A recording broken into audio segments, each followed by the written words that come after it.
இந்தியாவின் பிரதமர் யார் வேணும்னு கேட்டா விஜய் சொல்லிட்டு இருக்காங்க. ஏன் ஐநா சபைக்கு தலைவர் சொல்லிடுங்க. எதுக்கு நீங்க வந்து பாத்தீங்கன்னா வந்து பிரதமர் ஜனாதிபதிலாம் ஏன் சின்ன போஸ்ட்? குறிப்பிட்ட அரசு நிகழ்ச்சிகள்ல ஏன் சார் த்ரிஷா பங்கேற்கிறாங்க? அதாவது பதவியேற்பு விழால இருக்காங்க, இப்போ சுதந்திர தின விழால வந்திருக்காங்க. இவங்க சீமானை வசைபாடும் போது இப்போ நாம் தமிழர் கட்சியில் இருக்கிற சாட்டை துரைமுருகனோ அல்லது இனமான கார்த்தியை யாரை விமர்சனம் பண்ணா? நீங்கள் சொல்லுங்கள், யாரை பண்ணுவாங்க சொல்லுங்கள். டுபாகர் வந்து தலைவர்னு சொல்லி கூகுளில் போட்டுதுன்றான். இப்போ போய் பாரு, அது ஆஃப்டர் இண்டிபெண்டன்ஸ் டேல போய் கழிச்சு போய் பாரு. அப்படி பேசுறவங்கள ஏன் சார் நிகழ்ச்சிக்கு? அதுதான் இப்போ கேட்டீங்க பாருங்க, சரியான கேள்வி. அந்த ஊடகங்கள்லாம் பிச்சைக்கார வாந்தி எடுத்தா கூட பார்த்தீங்கன்னா அதை ஃபோட்டோ எடுத்து அந்த வாந்தியில் என்னெல்லாம் இருந்ததுன்னு சொல்லி ஆய்வு செய்து. கலங்கரை நேயர்களுக்கு அன்பு வணக்கம். நான் சுகுணா கிருஷ்ணன். இன்று நம்முடன் நேர்காணலில் இணைந்திருப்பவர் சே குவேரா ஜெயசங்கர் சார் அவர்கள். வணக்கம். வணக்கம். நலமா இருக்கீங்க? நலமா இருக்கமா. வட மாநிலங்கள்ல இருக்கவங்க கிட்ட கேட்கும் போது மோடியா விஜயா, அதாவது இந்தியாவின் பிரதமர் யார் வேணும்னு கேட்டா விஜய் சொல்லிட்டு இருக்காங்க. அதாவது தப்பான வதந்திகளை ஒரு காலத்துல இதை வந்து இதே டாக்டிக்ஸ் தந்திரத்தை வந்து பார்த்தீங்கன்னா பிஜேபி பண்ணுச்சு. இன்னைக்கு பிஜேபிக்கு இவங்க பண்றாங்க, அவ்வளோதான். ஸோ அதெல்லாம் வந்து வட இந்தியா முழுவதும் வந்து இந்த ரூட் மாபியா வேலை செய்து நான் செஞ்சுட்டு போட்டோம். நமக்கு என்ன இருக்குது? அதான் இங்கே பாலியல் பலாத்காரம் பண்ணாலே கையை வெட்டிடுறாராம், நெத்தியில் சுட்டுறாராம், தூக்கில் போட்டுறாராம் உடனே. இதே அங்கே ஒரு முட்டாள் கூட்டம். இங்கே தமிழ்நாட்டிலேயே அறிவார்ந்த கூட்டம்னு சொல்கிறேன். இங்கேயே வந்து பார்த்தீங்கன்னா பல பேர் வந்து எப்படி பேசுகிறாங்கன்னு தெரியும். இங்கேயே சில பேர் என்ன சொன்னாங்க, விஜய் வந்தாருன்னா அப்படியே புரட்டி போட்டுருவாருன்னாங்க. அதை விட கொடுமையான விஷயம் என்னன்னு கேட்டிங்கன்னா, த்ரிஷா வந்து இந்த இண்டிபெண்டன்ஸ் நிகழ்ச்சி வந்த நிகழ்ச்சியை தப்புன்னு சொல்லக்கூடிய நபர்கள் வந்து சரியான வளர்ப்பு இல்லை அப்படின்னு ஒரு லேடி வந்து பேசுறதை பார்க்குறோம். ஒரு துணை நடிகை வந்து என்ன சொல்கிறாங்கன்னா, த்ரிஷா வந்து இண்டிபெண்டன்ஸ் டேக்கு வரக்கூடாதாங்க, அவங்க ஒரு ஃப்ரெண்ட்ஸுங்க, நண்பர்கள், வரக்கூடாதா? ஏங்க இப்படிலாம் பேசுகிறாங்க? அப்படிலாம் பேசக்கூடாதுங்க. இவங்கெல்லாம் நல்ல வளர்ப்பு இல்லைங்க. யார் வளர்ப்பு இல்லை? இண்டிபெண்டன்ஸ் டே நிகழ்ச்சிக்கு வந்தது வந்து தப்பு. முதல்வர் ரோலை வந்து வந்தது உட்காந்தது தப்பு. அப்பா அம்மா பக்கத்தில் மருமகள் தானே உட்காரணும், பேரப்பேத்திக்கு தானே உட்காரணும் சொல்லி சொன்னது நம்ம வந்து நல்ல வளர்ப்பு இல்லையா? அப்போ அது எந்த உறவு முறைன்னு சொல்லிட்டு அதுதான் நான் இப்போ அதுதான் இங்கே பேசும் பொருளாக ஆகிட்டு இருக்கு. ஸோ இதெல்லாம் வந்து இன்னும் காலம் போக போக வந்து பார்த்தீங்கன்னா மக்கள் மாறுவாங்கம்மா. அப்போ தான் இருக்குது. இப்போ ஏதோ இவங்க பக்கம் காத்தடிக்குதுன்னு நான் நினைக்கிறேன். அதனால் இவங்க இஷ்டத்துக்கு பேசிகிட்டு இருக்கிறேன். அது காலம் இருக்குது, ஒரு காலம் இருக்குது. அந்த ஒரு காலத்துக்கு பிறகு வந்து பார்த்தீங்கன்னா எல்லாமே உங்களுக்கு வந்து அப்போ இருக்குது. இந்த வாடகை வாயிலாம் அன்றைக்கி எப்படி பேச போகிறாங்கன்னு பாருங்கள். இப்போ நாங்கள் வாடகை வாயின்னு தெரிகிறோம் இல்லையா? அன்றைக்கி தெரிய போகுது. இப்போ ஒரு பக்கம் காற்றடிக்குது. இது ஒவ்வொரு காலகட்டத்தில் இந்த மாதிரி காற்று அடிக்கிறது தான். காலம் இருக்குது, காத்திருப்போம், அவ்வளோதான். இப்போ ஒரு இன்டர்வியூவில் கூட கொஞ்ச நாளைக்கு முன்னாடி எஸ்.ஏ. சந்திரசேகர் வந்து என்ன சொல்லியிருக்காங்கன்னா, விஜய் கிட்ட நான் 2-3 முறை சொல்லிட்டேன், அப்புறம் அவர் ஒரு விஷய வலையில சிக்கியிருக்காரு, ஒரு அப்பாவா அதை தடுக்க வேண்டியது என்னுடைய கடமை, இப்படிலாம் பேசி. இந்த வீடியோ வந்து ஓல்டு வீடியோமா, இது ஓல்டு வீடியோ. அதை எடுத்து இப்போ போடுறாங்கன்னு நான் நினைக்கிறேன். நியூ வீடியோலாம் அந்த அளவுக்கு அவர் பேச மாட்டார். அப்படி பேசுனா அவர் பார்த்தினா ஏற்கனவே இப்போ தான் அவர் கொஞ்சம் முக்கியத்துவம் கொடுத்து வர வைக்கிறாங்க. அவர் இப்படிலாம் பேசுறதுக்கு வாய்ப்பு. இது பழைய வீடியோ. அப்படி பேசினார்னா அடுத்த இண்டிபெண்டன்ஸ் டேக்கு அவர் வரமாட்டார். புரியுங்களா சொல்கிறது? இதுதான் உண்மை. இது பழைய வீடியோ. அது வந்து என் புஷியானந்துக்கு எதிராக அவர் பேசுனதே நிறைய இருக்குது. புஷியானந்த் எப்படிப்பட்ட நபர்ன்றதை அப்பட்டமாக சொல்லியிருப்பார் ஒரு வீடியோ. அதெல்லாம் வந்து பழைய வீடியோக்கள் இருக்குது. ஸோ அதுதாங்க வந்து அப்பா மகனுக்குள்ளே வந்து கருத்து வேற்றுமை வந்து கொஞ்சம் காலம் பிரிஞ்சிருந்தாங்க. இப்போ ஏதோ வந்து பார்த்தீங்கன்னா ஒரு நிகழ்ச்சி கூப்பிட்றாங்க, அவங்களும் விதியேன்னு வராங்க. இல்லைனா வந்து அந்த அழைப்பும் இருக்காது. குறிப்பிட்ட அரசு நிகழ்ச்சிகள்ல ஏன் சார் த்ரிஷா பங்கேற்கிறாங்க? அதாவது பதவியேற்பு விழால இருக்காங்க, இப்போ சுதந்திர தின விழால வந்திருக்காங்க, மக்கள் அதிகமாக பார்க்கக்கூடிய விழாக்கள்ல நல்லா ஒன்று புரிஞ்சுங்க. இது வந்து தனிப்பட்ட நிகழ்ச்சின்னா நம்ம பேசவே மாட்டோம், தாராளமாக அவங்க வந்துட்டு போட்டோம். அரசு நிகழ்ச்சியில் வரும்போது தான் நம்ம கேள்வி கேட்குறோம். நீங்கள் தனிப்பட்ட நிகழ்வுனா கூட பார்த்தீங்கன்னா ஒரு நடிகராக இருந்தால் பிரச்சனையே கிடையாது. இப்போ முதலமைச்சர்னால் நீங்கள் வந்து ஒரு பொது சொத்தாயிட்டீங்க, மக்களுக்கான தலைவராகிட்டீங்க. அப்போ உங்களுடைய நடவடிக்கை எல்லாத்தையும் நம்ம கூர்ந்து கவனித்து விமர்சனம் பண்ண தான் செய்வாங்க. அது சில பேர் என்ன கேட்டால் இது தனிப்பட்ட விஷயன்றதெல்லாம் நீங்கள் வந்து உங்கள் தனிப்பட்ட விஷயம்னா வெளியிலே வரக்கூடாது, ஆன் கேமராவில் தெரியக்கூடாது. அப்படின்னா யாரும் நம்ம ஆராய்ச்சி பண்ண போகிறதில்ல. இப்போ நம்ம உட்காந்து பேசிகிட்டு இருக்கோம், மணி இப்போ 7 மணி ஆகுது. இப்போ முதலமைச்சர் எங்கே இருப்பார்னு சொல்லிட்டு நம்ம தெரியுமா? தெரியாது இல்லை. அலுவலகம் விட்டு வீட்டுக்கு போயிட்டாங்கன்னா அவங்களுடைய ப்ரைவேட் நடவடிக்கை நமக்கு எதுவும் தெரியாது. ஆனால் அதே அவையில் வந்து இருக்கும்போது தெரியும், ஒரு பொது நிகழ்ச்சியில் போய் உட்காந்தா தெரியும். அப்போ அந்த இடத்துல வந்து ஒரு நடிகை வராங்கன்னா அங்கே பேசத்தான் செய்வாங்க. நீங்கள் ஒரு தனிப்பட்ட ஒரு வீட்டுக்கு போயிட்டீங்க, 4 சவுத்துக்குள்ளே நம்ம என்ன நடக்குன்னு நம்ம பார்க்க போகிறதோ அதை பற்றி யாரும் பேச போகிறதில்ல. நீங்கள் பொது நிகழ்ச்சி கொண்டு வந்து உட்கார வைக்கும் போது அப்போ விமர்சனம் வரதான் மக்கள் செய்யும். மத்தியில கேள்வி எழும்பும். கேள்வி அதுக்கான எழுப்பதான் பதில் வேணுமே சார். அது தர அது மாட்டாங்க. பதில் கொடுக்கறதுக்கு அவங்க முடிஞ்சாதமாக கொடுப்பாங்க. வச்சுக்கிட்டாங்க வந்து என்ன பண்ணுறாங்க, பதில் என்னன்னு கொடுக்க முடியும்? இப்போ இந்த மாதிரி வாடகை வாய்கள் இவர் சொன்னீங்கல்ல, வாடகை வாய்கள் புசியா. அந்த மாதிரி வாடகை வாய் புசியான் மாதிரி வந்து பார்த்தீங்கன்னா வந்து வாடகை வாய்கள் சொன்னார் இல்லையா, அந்த மாதிரி ஒரு 10 வாடகை வாய்கள் வச்சுட்டு நண்பர்கள் நண்பர்கள் நண்பர்கள் நண்பர்கள் சொல்ல வேண்டியது தான். ஆனால் தெரியும், இட்லிக்கு தெரியாதாம்மா சட்னின்னு சொல்லிட்டு, இல்லை சட்னிக்கு தெரியாதா அது இட்லின்னு சொல்லிட்டு தெரியும்ல. அதனால் நீங்கள் சொல்லிட்டீங்கன்னா எல்லாத்தையும் வந்து பார்த்தீங்கன்னா சொல்கிறாங்கல்ல, இயற்கை ஒரு சக்தி இருக்குது, எல்லாத்தையும் பார்த்துட்டு தான் இருக்குது. ரொம்ப நாளைக்கு வந்து பார்த்தீங்கன்னா வந்து மக்களை ஏமாற்ற முடியாது. ஒரு கட்டத்தில் வந்து இதெல்லாம் வந்து ஒரு முடிவுக்கு வரும். இப்போ காற்று ஒரு பக்கம் அடிக்குது, அவ்வளோதான், வேற ஒன்றும் கிடையாது. ஆதவ அர்ஜுனா என்ன சொல்லியிருந்தாங்கன்னா, சட்டமன்றத்துல வந்து தமிழ்நாட்டுல இருந்து ஒருத்தர் வந்து பிஎம், அதாவது பிரைம் மினிஸ்டர் ஆகணும் அப்படின்னு ஆமாம், அப்படி ஆனால் தானே இவர் வந்து சிஎம் ஆக முடியும், சிஎம் ஆக முடியும். அதுக்காக சொல்லியிருப்பாரு. அதுக்காக இந்த இன்ஃப்ளூயன்சர்ஸ் வச்சு நீங்கள் ஒரு விஷயம் சும்மாலாம் ஆகிட முடியாது இல்லைம்மா. எம்பி வரணும், முதல்ல நீங்கள் எம்பியை ஜெயிக்கணும். முதல்ல ஏதோ இதுவே வந்து பார்த்தீங்கன்னா உங்களுக்கு ஃப்ளூக்கில் வந்து நீங்கள் வந்து வந்துட்டீங்க. 3 மாதங்கள் தான் ஆகுது, அதுக்குள்ளே பிஎம். அதுதான் நான் என்ன சொன்னேன், உங்களுக்கு வாய்ப்பு இருந்து தகுதி இருந்தால் தாராளமாக வரலாம், யார் வேணாலும். விஜய் வரக்கூடாதுன்னு நான் சொல்லலை. ஆனால் முதல்ல உங்களுக்கு வந்து பார்த்தீங்கன்னா இங்கேயே இதுவே உங்களுக்கு ஃப்ளூக்கில் தான் வந்திருக்குன்னு நான் சொல்கிறேன். நீங்கள் வந்து ஒரு 150 சீட் 160 சீட்டு ஜெயிச்சு நீங்கள் வந்தீங்கன்னா பரவாயில்ல. இதுவே இன்னொரு 4 கால் உங்களுக்கு சொந்தமானது கிடையாது, அப்படி இருக்குது. சரி, அதுதான் நீங்கள் வந்து பார்த்தீங்கன்னா 29 எம்பி தேர்தலில் நீங்கள் நின்று ஜெயிக்கணும். மினிமம் நீங்கள் வந்து பார்த்தீங்கன்னா ஒரு 20 எம்பி இருந்தால் தான், மினிமம் 20 எம்பி இருந்தால் தான் நீங்கள் வந்து அந்த டிஸ்கஷனுக்கே போக முடியும். நீங்களாக ஒரு கற்பனை உலகத்தில் வந்து பார்த்தீங்கன்னா இவர் பிரைம் மினிஸ்டர் ஆகிடுவார், இவர் பிரைம் மினிஸ்டராக இருந்தால் அந்த இடம் காலி ஆகிடும், நான் வந்துடுவைங்க அப்படின்ற எண்ணத்தில் தான் பேசுகிறதா நினைக்கிறேன். நீங்கள் முதல்ல ஃபஸ்ட்டு 39 சீட்டு நீங்கள் ஜெயித்தால் கூட, பாண்டிச்சேரி கூட சேர்த்து 40 சீட்டு நீங்கள் ஜெயித்தால் கூட வந்து பார்த்தீங்கன்னா அந்த 40 போதாது பிரைம் மினிஸ்டர் ஆகிறதுக்கு. அப்போது இந்த இடத்துல நீங்கள் வந்து ஒன்று பிஜேபி மாதிரி ஒரு கட்சி இருக்கணும், அந்த கட்சி வந்து உங்களை பிரைம் மினிஸ்டராக வந்து அவங்க ஏற்றுக்கணும் முதல்ல. அப்படி இல்லை காங்கிரஸுங்க. இப்போ நீங்கள் ஆடுற கேமே வந்து பார்த்தீங்கன்னா இந்த பக்கம் வந்து தலையும் அந்த பக்கம் வாழையும் காட்டுறீங்க, காங்கிரஸுக்கு வாழையும் தலையை வந்து பிஜேபியும் காட்டுறீங்க. உங்கள் லட்சணம் அப்படி இருக்குது. அப்போ நீங்கள் எப்படி வந்து பிரைம் மினிஸ்டர்? சரி, அப்படியே கூட நீங்கள் ஆடனா முதல்ல அதுக்கான வந்து வழிமுறை எப்படி சொல்லுங்கள். இப்போ நீங்கள் கற்பனை நீங்கள் பண்ணிக்கலாம். நீங்கள் ஏன் ஜெயலலிதாலாம் வந்து பார்த்தீங்கன்னா ஏன் ஒரு எல்லை தாண்டி ஐநா சபை வரைக்கும் பேசுனாங்க, சரிங்களா? அதனால் வந்து இதெல்லாம் கற்பனை தான். இது உள்ளபடியாக அதுக்கான ஸ்டெப்பு நீங்கள் முயற்சி எடுக்கணும்னு கேட்டால், இப்போ ஒரு 10 பேர் வச்சு இன்ஸ்டாகிராம் வச்சு விஜய் தல்பாத்தி சொல்லிட்டிங்கன்னா ஜெயிச்சிட முடியுமா? நான் கேட்குறேன். அவன் மில்லியன் கணக்கு கூட இருக்கட்டும், பரவலாக ஒன்றா சொல்லலாம். என்னன்னு கேட்டால் அது வந்து விஜய்க்கு வந்து ஆதரவு. அங்கே நீங்கள் ஒரு சட்டமன்ற உறுப்பினர் நிற்க வச்சு ஜெயிக்க முடியாது. முதல்ல புரிய சொல்லுது. இங்கே ஆங்கிலமே இன்னும் தகராறு தான், தமிழே தகராறாக இருக்குது, ஆங்கிலமே தகராறு, அப்புறம் ஹிந்தி வேறு நீங்கள் பேசணும். புரிய சொல்லுது. இதெல்லாம் நிறைய நடக்கிற விஷயம் கிடையாது. அவங்க ஒரு கற்பனை உலகத்தில் இருக்க. நான் என்ன சொன்னேன், தாராளமாக வாங்க, தகுதியோடு வாங்க. சும்மா வெறும் வார்த்தையை வந்து பார்த்தீங்கன்னா எங்கள் தலைவர் வந்து ஏன் ஐநா சபைக்கு தலைவர்னு சொல்லிவிடுங்க. எதுக்கு நீங்கள் வந்து பார்த்தீங்கன்னா வந்து பிரதமர் ஜனாதிபதிலாம் ஏன் சின்ன போஸ்ட்டு? தென் மாநில மாநாட்டில் வந்து அமித்ஷா வந்து மோடி பக்கத்தில் உட்காரும் போது கூட கால் மேல கால் போட்டு தான் உட்காந்துட்டு இருந்தாரு. ஆனா விஜய் பார்த்த உடனே அவர் அப்படிலாம் கிடையாது. விஜய் மேல அதிக மரியாதை அப்படி கிடையாது. பல இடங்கள்ல வந்து அவர் கால் மேல கால் போட்டு உட்காந்துருக்காரு. அந்த உட்காரக்கூடிய அந்த சௌகரியங்கள் பொறுத்து தான். புரியுதா சொல்லுது? இதெல்லாம் ஒரு பெரிய பாயிண்ட்டு கிடையாது. நான் அவர் கால் மேலே கால் போட்டு உட்காந்தேன். அவருடைய சூழ்நிலை சௌகரியம் பொறுத்து அந்த இடத்துல அவர் உட்கார்றாரு. அமித்ஷா அவர்களுக்கும் விஜய் அவர்களுக்கும் நெருக்கம் உண்டாகுது அப்படின்ற மாதிரி. சரிண்ணா, எங்க 2 பேருமே என்ன இப்போ இதனால என்ன, அவருடைய உள்துறை அமைச்சர் பதவியில் அவர் இருக்கிறாரு, இவர் முதலமைச்சர் இருக்காரு, அவ்வளோதானே. இதாண்டி என்ன கட்சி கூட்டணி எதுனா ஆயிடுச்சா என்ன? ஒன்றுமே கிடையாது. இல்லை, ஒன்றும் கிடையாது. நெருக்கம் வந்து என்ன ஆக போகுது இதனால? அவர் வந்து ஒரு உள்துறை அமைச்சர், மத்திய உள்துறை அமைச்சர், இவர் வந்து சீஃப் மினிஸ்டர். இதனால் என்ன ஆகுது? கூட்டணி ஆக போதா? ஒரு பொறுப்பில் இருக்கிறாங்க, ஒரு உள்துறை அமைச்சராக இருக்கிறாரு, இவர் வந்து சீஃப். அந்த நெருக்கம் தானே. அதில் எல்லாம் வந்து பார்த்தா அரசியல் ரீதியாக ஏதாவது கூட்டணி ஏதாவது வந்து ஒப்பந்தம் ஆகிடுச்சா? அப்படி பார்த்தா இங்கே காங்கிரஸ் என்ன ஆகும் சார்? நான் இதை அப்படி பார்க்கல.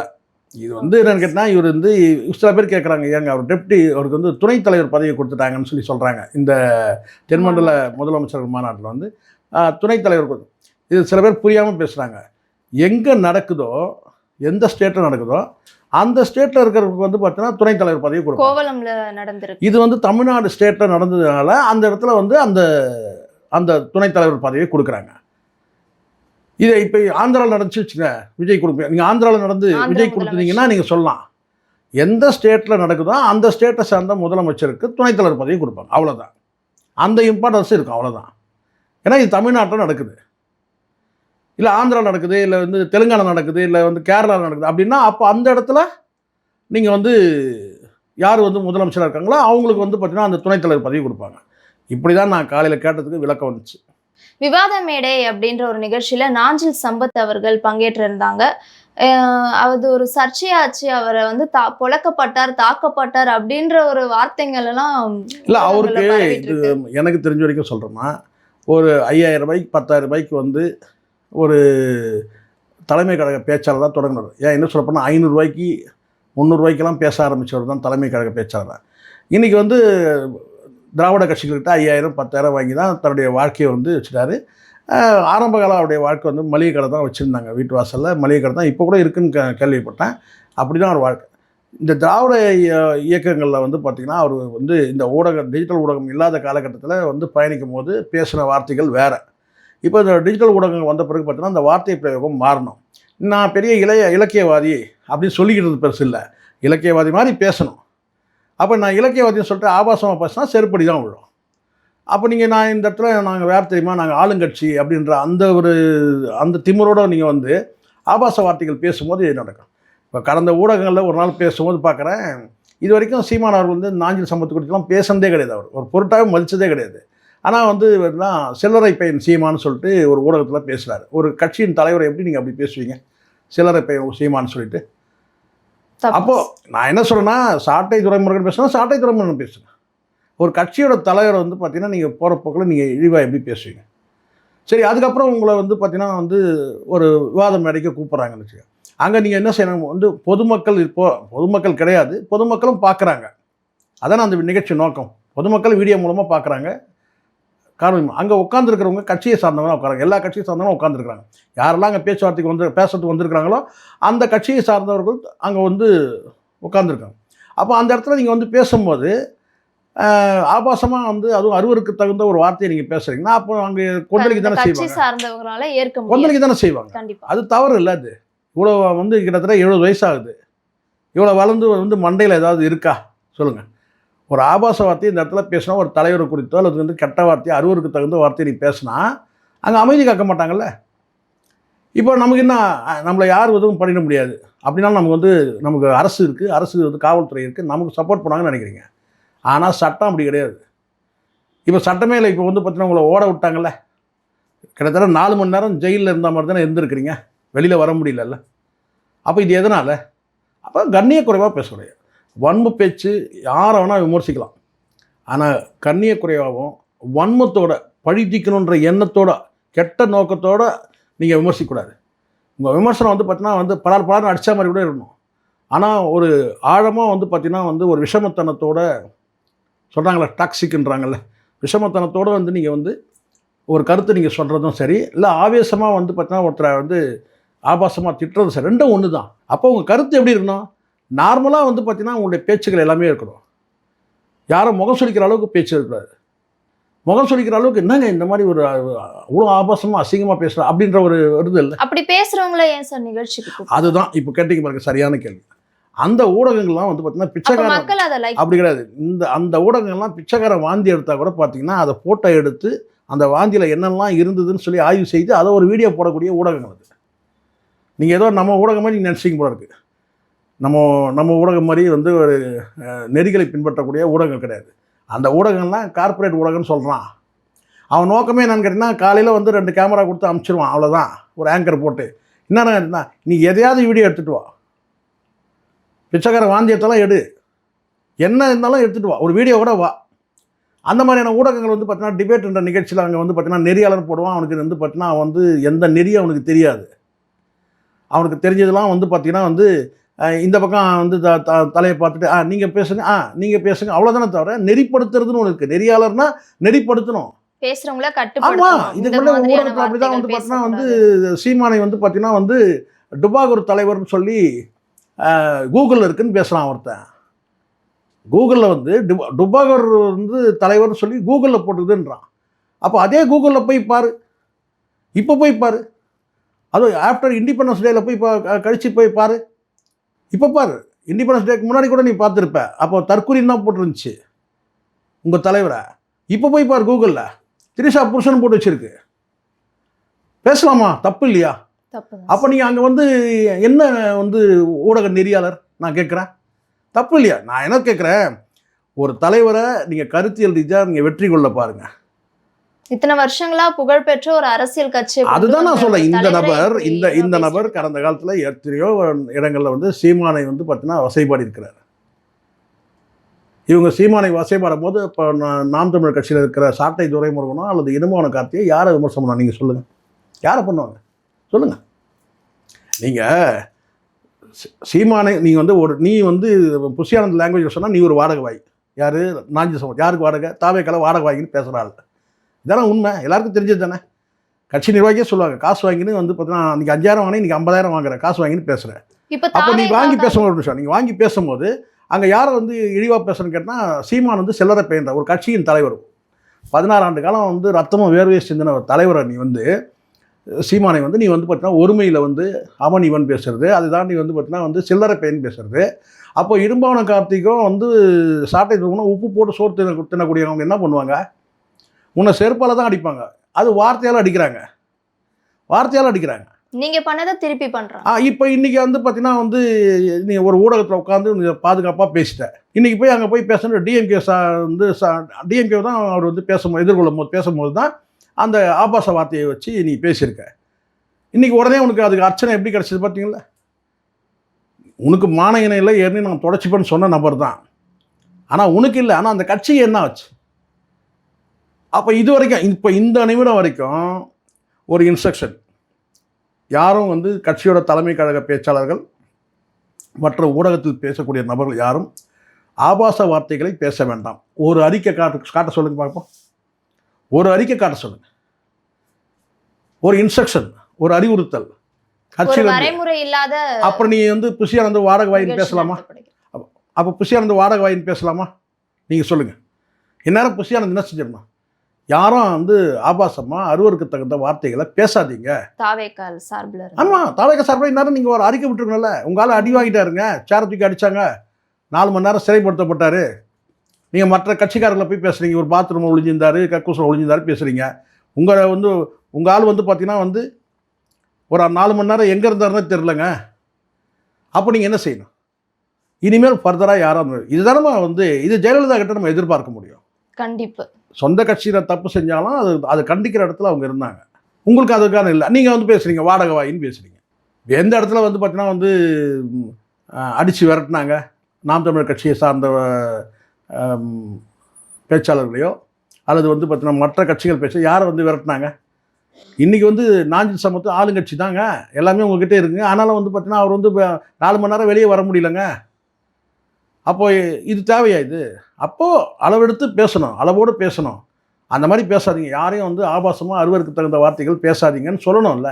பொது அறிவிப்பு கொடுங்க, அப்போ தான் அடுத்த முறை சரியாக இருப்பாங்க. இப்போ நீங்கள் ஒருத்தர் வந்து பேசுகிறார், டுபாகூர் தலைவர்னு பேசுகிறாரு, அப்போ பதிலுக்கு நாங்கள் பேசுவோம்ல, கூகுளில் தம்பி, கூகுளில் போய் எடுத்து பார்ப்பா தம்பி, முன்னாடி தற்கொலை இருந்துப்பா, ஆஃப்டர் இண்டிபெண்டன்ஸ் டேக்கு அப்புறம் வந்து பார்த்தீங்கன்னா நீங்களே தட்டுங்க கூகுளில் போய். இதற்கு மேலேயும் அவர் இப்படி பேச வாய்ப்பு இருக்கா? இல்லைன்னா இல்லைம்மா, நான் தான் சொன்னேன் பேசலை. இப்போது உங்களுக்கு அசிங்கமாக இல்லை, ஆனால் மக்கள் எங்களுக்கு அசிங்கமாக இருக்குல்ல. உங்களுக்கு நீங்கள் தொடச்சிப்பீங்க, நீங்கள் எங்களுக்கு அசிங்கமாக இருக்குல்ல. மக்கள் என்ன நினைப்பாங்க? என்னங்க ஒரு அறிவார்ந்த பேச்சு இல்லைன்னு. நான்லாம் ரொம்ப நினைப்பேம்மா, ரொம்ப பழைய வரலாறுலாம் எடுத்து பேசணும். இப்போ சட்டமன்றத்தை கூட பார்த்தீங்கன்னா எல்லாம் இப்போ நடக்குது தான். ஆனால் 70ல் எப்படி நடந்தது, 80களில் எப்படி நடந்தது, 90களில் எப்படி, யாருமே வந்து பார்த்தீங்கன்னா சட்டசபையில் இருக்க முன் குறிப்புகளை எடுத்து யாருமே படிக்கலாமா? இதாம்மா உண்மை, நான் சொல்ல சத்தியமான உண்மை. அவை குறிப்புன்றாங்கல்ல, ஃப்ரீ ரெஸ்ட் டைமில் போயிட்டு 70களில் எப்படியான வாக்குவாதங்கள் நடந்தது, 80களில் எப்படியான வாக்குவாதம் நடந்தது, 90களில் எப்படியான வாக்குவாதங்கள் நடந்தது, யாரும் படிக்கவே இல்லை. தமிழே சட்டமன்றத்தில் அதுதான் முதல்ல படிக்கிறதுக்கு உங்களுக்கு ஆர்வம் இருக்கணும், முதல்ல போய் படிக்க தெரியணும் முதல்ல. அப்படிதானே இருக்குமா? யாராவது ஒருத்தர் வந்து பார்த்தீங்கன்னா வந்து ஒரு அறிவார்ந்த பேச்சு, நானும் ஆவலாக இருக்கிறேன் இந்த சட்டமன்ற கூட்டத்தில் யாராவது அறிவார்ந்த பேச்சு எடுத்து பேசுவாங்க அப்படின்னு பார்த்தா ஒருத்தரும் பேசுகிற மாதிரி தெரியல. சரி, ஆளுங்கட்சி இப்படி இருந்தாலும் பார்த்தாங்க, எதிர்கட்சி அவங்களும் வந்து பார்த்தீங்கன்னா யாரும் வந்து இப்போ ரொம்ப அறிவார்ந்து போல. இப்படி தான் இது, நீ பாத்ரூம் ஒழிஞ்சிருந்த, நீ வந்து சங்கி, இப்படி போயிட்டுருக்குது. ஸோ இதெல்லாம் வந்து எனக்கு தெரிஞ்சு நான் சொல்லட்டேம்மா, இதே ஜெயலலிதா நீங்கள் இந்த பாத்ரூம் இந்த கழிவறைன்னு சொல்கிறாங்கல்ல, அதுக்கு நான் வந்து ஒரு சின்ன ஒரு உதாரணம் சொல்கிறேன். அதெல்லாம் இவங்களுக்கு தெரியாது, இன்றைக்கி கிடையாது. இதே பழக்கடை அன்பழகன் இறந்துட்டார். இதே பழக்கடை அன்பழகன் வந்து ஜெயலலிதா காலத்தில் ரெய்டு போகிறாங்க. அப்போ இதே அன்பழகன் வந்து பார்த்திங்கன்னா வந்து கழிவறையில் போய் வந்து ஒளிஞ்சிட்டார், கழிவறையிலே நீண்ட நேரம் இருந்தார். அதை தான் ஒரு படத்துலேயும் காட்டியிருப்பாங்க. ஒரு சினிமாவில் கூட வந்து கழிவறையில் போய் உட்காந்துக்கிற மாதிரி ஒரு காட்சியை பார்த்துருப்பாங்க. ஸோ இதெல்லாம் கடந்த காலத்தில் நடக்கிறது தான். பாத்ரூமில் போய் நிற்கிறது, குளிச்சுட்டு வராருன்னு சொல்கிறது, பாத்ரூமில் வந்து பார்த்தீங்கன்னா அப்போ அங்கே போக மாட்டாங்க, போலீஸ் அதிகாரிகள் அங்கே போக மாட்டாங்கன்றதுக்காக அந்த மாதிரி எல்லாம் கடந்த காலத்தில் நடக்கிறது தான். இதெல்லாம் யாருக்கு தெரியுமா? இன்னொரு 5 வருஷம் ஆட்சி மாறலாம், இதே திமுகவோட பார்த்தீங்கன்னா ரெய்டு விடலாம். அன்றைக்கி இதே புஷியானது கூட பார்த்தீங்கன்னா வந்து கைது பண்ண போகும்போது பார்த்தீங்கன்னா கொஞ்சம் இருங்க எங்கள் தலைவர் வந்துடுவார் அப்படின்னு கூட சொல்லலாம், நானே இட்டாரேன் அப்படின்னு கூட சொல்லலாம். 5 வருஷத்துல மாற்றம் நடக்கலாம். இதெல்லாம் நான் என்ன சொல்கிறேன்னா, இதுதான் அனுபவமின்மை என்பது. இதெல்லாம் காலம் மாறிக்கிட்டே இருக்குமா, நம்ம தான் பக்குவமாக இருந்தோம். இப்போ நீங்கள் வந்து இப்போ உங்ககிட்ட ஒரு எதிர்பார்ப்போட மக்கள் வாக்களிச்சிருக்காங்க விஜய்க்கு. கண்டிப்பாக. அப்போ அந்த எதிர்பார்ப்பை வந்து ஏதாவது ஒரு இடத்துல வந்து ஒரு ஃபில் பண்ணுவாருன்னு நானும் பார்க்குறேன். ஏதாவது வித்தியாசமாக எடுத்து ஒரு பயங்கரமான ஒரு திட்டம் கொண்டு வந்து மக்கள்கிட்ட எல்லாம் பயங்கரமாக உறுப்பினர்கள் தேவைகளை மட்டும்தான் பூர்த்தி செய்யறோம். அதுதான் நான் சொல்கிறேன். இப்போ எம்எல்ஏகளுக்கு கார் கொடுத்தா சிலாகிக்கிறாங்க. வரலாறு காணாத முதலமைச்சருங்க. மக்கள் காரி துப்பிட்டு அது கூட அதையாவது கேட்குறீங்களா? மக்கள் என்ன பேசுகிறாங்க? இன்றைக்கி சபை நடந்தது, மக்கள் என்ன பேசுகிறாங்க? நீங்கள் ஊடகங்களை படித்து இது நாங்களாம் வாடகை வாங்கி நாங்கள் சப்போர்ட்டாக பேசுகிறோம் இல்லை எதிராக பேசுகிறோம் நீங்கள் நினைப்பீங்க. நீங்களே உங்கள் வந்து காது வந்து வாடகை கொடுக்க போகிறதில்ல, நீங்கள் உங்கள் சொந்த காது தானே, நீங்கள் அனுப்புங்க. இல்லை வாடகை காதுகளை போட்டு அனுப்புங்க. அப்போ இந்த மக்கள் என்னப்பா பேசுகிறாங்க அது கொஞ்சம் கேட்டு சொல்லுங்கன்னு சொல்லிட்டு சொல்லுங்கள். ஏன் உளவுத்துறைக்கு ரிப்போர்ட் கரெக்டாக கொடுக்க மாட்டாங்களா? கண்டிப்பாக கொடுப்போம். அப்போ இதெல்லாம் நீங்கள் கவனத்தில் எடுத்துக்காம காலம் தான் உங்களுக்கு பதில் சொல்லணும், அவ்வளோதான். அரசியல் பற்றிய பல்வேறு தகவல்களை பகிர்ந்து கொண்டதுக்கு நன்றி. நன்றிமா. மீண்டும் மற்றும் ஒரு நேர்காணலில் சந்திப்போம்.